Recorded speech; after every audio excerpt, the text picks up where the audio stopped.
AI による視覚化、文章から画像へ。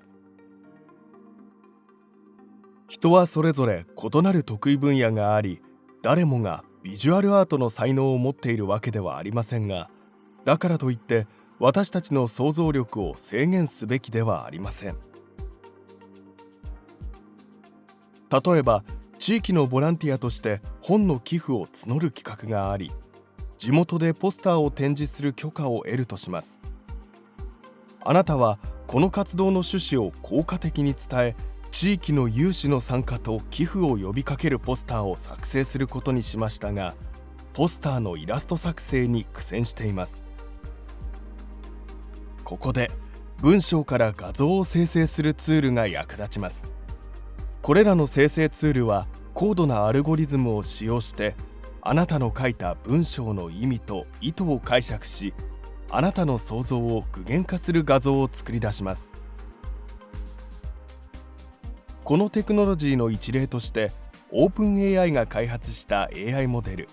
DALL-E があります。簡単な説明から詳細な画像を生成し、単語を効果的に視覚的な表現に変換できます。この AI システムはマイクロソフトコパイロットのイメージクリエイターの機能、マイクロソフトデザイナーに統合されています。説明を入力すると、マイクロソフトデザイナーは DALL-E を活用して概念的なアイデアを仮想現実に変換します。これがどのように行われるか見ていきましょ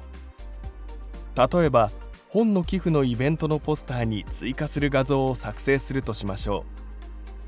地域に本を寄付する多様な人々の姿を表したアニメ風の画像を作成してくださいという説明を入力します。ここで重要となるのは、マイクロソフトコパイロットに何を作りたいのかを正確に伝えることです。常に何々の画像を作成してくださいといったような表現を使います。そうしないと画像を作成したいという意図が正確に伝わらず、文章のみで回答が出力されてしまうかもしれません。説明を入力したら送信の矢印をクリックします。するとマイクロソフトコパイロットが入力を処理し、短い時間で説明を視覚的な画像として出力します。この画像をもとにアイデアを展開したり、さらなるデザインの出発点となる原案として活用することもできるでしょう。プロンプトでの説明が詳細であればあるほど、生成された画像の精度が高くなります。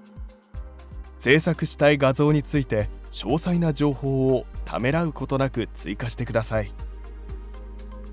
生成された画像がイメージしていたものと異なっていたとしましょ